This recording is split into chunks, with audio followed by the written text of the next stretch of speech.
This wasn't the video I thought I was going to make when I came home from work tonight, but it's the video that needed to be made. So, and it's not bad by any means. I know that I may sound a little not energetic, but I think it's just I will say, weight of the message, which is ironic because there's a lightness to the message as well. But it's concerning this shift that we're all going through. The shift from the age of Pisces into the age of Aquarius, and what it really means, and what it means for free will, and how it dances with fate and destiny. You see, I believe that destiny is something that we can change. It's similar to fate, but destiny is something that is moldable with time. I felt like during the age of Pisces, we dealt more with the whole destiny aspect because that was dealing with mutable water. And now we're going to the age of Aquarius, which is fixed air, which in many ways means that we're kind of getting plucked out of the ocean a bit. And when we get plucked out of the ocean of this Piscean energy, and we go into this fixed air quality, we have to remind ourselves that Aquarius is the water bearer. So we may feel like there's not really an ocean to swim in. We may feel like there may be some weird feeling of, I'm not going to say a lack of imagination, but we're not going to be so much inundated with it. Because what's happening right now, what's shifting right now is really we are shifting to having a deeper sense of camaraderie for each other. We got to remember the air signs in the zodiac, they're the only signs that the symbol is a human, right? They're the only ones. Gemini is the twins, Libra is, someone holding the scales, and then Aquarius is the water bearer, right? And it's interesting how we're shifting, like I said, from this whole archetype of the two fish to this archetype of human. Human meaning Hueman. At least that's the way that I spell it personally. Because what happened is that we took the E out of it. We took the energy out of human. We took the E out. For what reason? I do not know. But for some reason they did that. Sometimes you see it tacked on the end of the word with humane, but we haven't really been humane to each other, have we? Not really. Shifting from this age of Pisces to the age of Aquarius, I think what's also happening is that we're subsequently coming into our heart space. Because we have to think that this whole axis is going to be activated. When we're in the age of Pisces, the Virgo energy is also activated. And Virgo rules reality, right? In many ways, it seems like reality is concrete, right? It seems like reality is here, real, stuck the way it is. But yet it's mutable earth, which means that reality is shiftable. Reality is malleable, changeable. But now what are we going to do? We are going to shift into fixed air and fixed fire. We're coming into a time where people may feel like they're getting dried out. In many ways, people are feeling dried out. People's hearts are broken. And it's not necessarily from a romantic sense. They're heartbroken because they came to this earth expecting miracles. And even though they're shown miracles every day, they see pain, they see hurt, they see suffering, they see anguish, they see all of these things. And even though we are in a day today where now more than ever, we actually have a critical mass of people awakening to this reality and awakening that change needs to be made. We still very much so can feel like we're in the dark. Of course, that could do with the prevalence of the internet and all of these things flying around, Now we are so aware of what everyone's doing. It's not like anything changed. We just now have the awareness of it. People have been killing each other. People have been committing all these heinous acts against each other, and people have been doing this for years, centuries. The only difference is now we actually have a tool, the internet, that is revealing back to us our shadows in such a way that is deeply affecting us psychologically. And people's hearts are broken.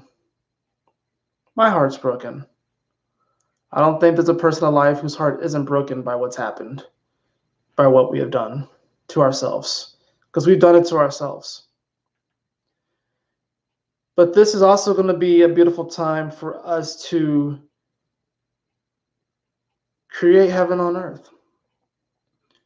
That's where things are shifting. You got to think about this. Pluto's moving into Aquarius soon. So everything that we thought we knew is on the chopping block. And then the ruler of Aquarius, Uranus, is moving into Taurus, which is literally bringing heaven to earth. But it's interesting. Uranus will hit Taurus before Pluto hits Aquarius. But yet these two will kind of overlap in the sense that Pluto will spend some time in Aquarius while Uranus is still in Taurus. But Uranus will, of course, move ahead quicker to Gemini before Pluto comes out of Aquarius and goes into Pisces. What does that even mean? It means that the universe is always one step ahead of us. It means that spirit, that we are all connected to it, the universe and source consciousness, it is always one step ahead of us. And that is the great blessing in disguise. We are shifting into this time where it's going to be more of a fate thing instead of destiny, because this is fixed air. Fixed air, which is actually kind of hard to conceive of if you think about it. Fixed air. Fixed water is easy to conceive of. That's ice. Fixed fire is pretty easy to conceive of. Fixed fire is actually the fire that we see. Even though it seems like fire can move and change and all that sort of stuff, that's actually the fire that we see. Fixed fire. It's easy to kind of conceive of that. Actually, you can even see it in the form of lightning. Fixed earth, very easy to see. Rocks, mountains, trees, very easy to see fixed fire. But fixed air is a little bit different. Fixed air is actually, in many ways, the planets themselves, the gas planets especially, because they are made of gases, yet they appear solid, but they don't have a surface to walk on. But yet, they maintain a structure at the same time. It's very interesting, very counterintuitive, actually, which what makes these planets, in many ways, transpersonal. It's what makes Jupiter, Saturn, and beyond transpersonal planets, because they kind of transcend the ego in many ways. They transcend what we find as logical. It gets into the higher echelons of this experience. We're heading into a moment where fate is going to actually take over. And that's even something that I myself have been struggling to accept, because it doesn't mean that imagination and magic and stuff isn't going away. If anything, we're actually going to have a deeper appreciation for magic, a deeper appreciation and value for our imagination. However, we're going to start using it for the betterment of the world instead of the betterment of the self. That's where we're heading to right now. And we have a lot of work to do still. We've come very far. And honestly, these are the best times to be alive. But simultaneously, we have a lot of work to do.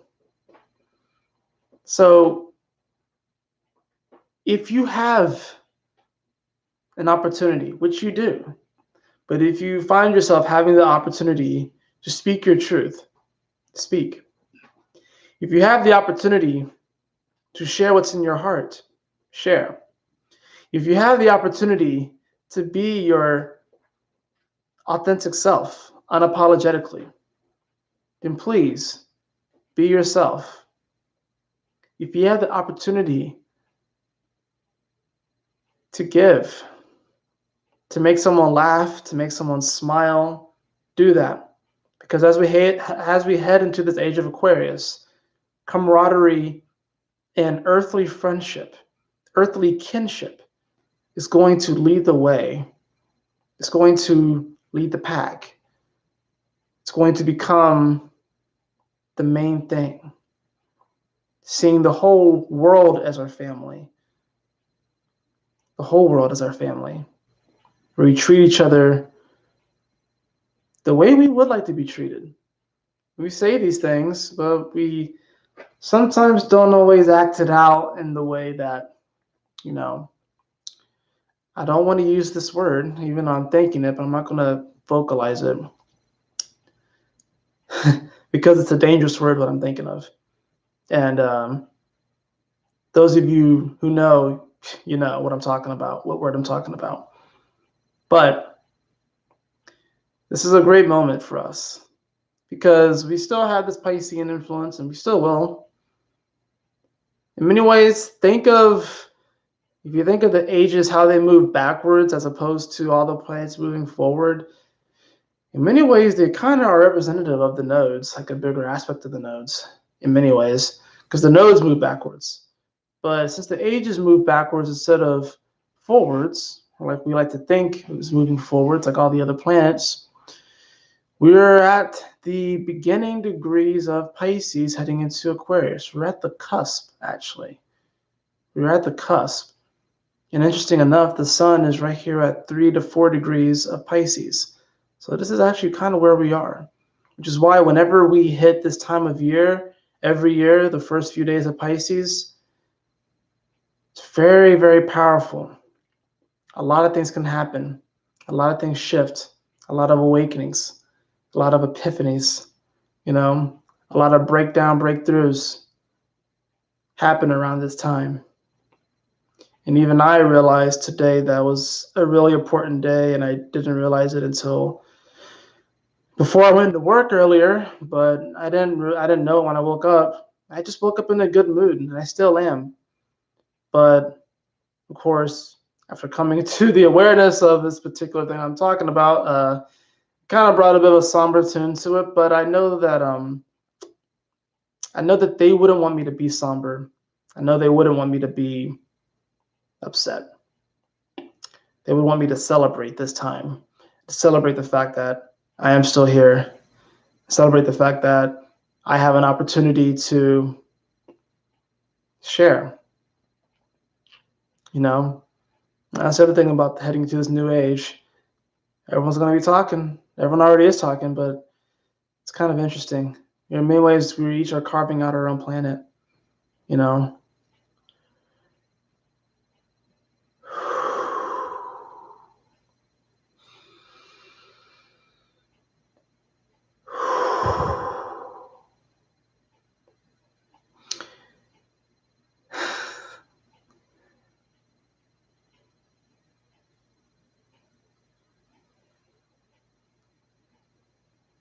Each and every one of us is blessed and blissed beyond measure. It really is beyond measure. It's infinite.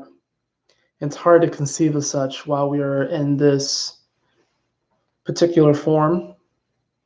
And I don't even think the beings that are in forms that are, I would say, I guess, more capable, but we are co-creators, so we're much more capable than we give ourselves credit for. But I think even the beings that we claim to be more capable I think it still eludes them to an extent too. I think it still eludes them to an extent too. Maybe a little bit less than us, but I think it still eludes them as well. Of course, that's my hypothesis, But I think actually it would have to, because it actually allows for us all to work together. Because they need us just as much as we need them. And that's the truth. So I love you all. Make someone smile today. Make someone smile, radiate love, enjoy the day. Be unapologetically yourself. Be a friend to somebody. Be a friend to somebody that you wouldn't normally be a friend to. Not necessarily out of prejudice, but out of simple lack of interaction with said group of people or said archetype of a person. You know, do something different, do something unique, kind of go outside the box, go outside your comfort zone. And even though you'll discover that while there are a lot of dissimilarities between us, there's so much more that binds us together than we realize.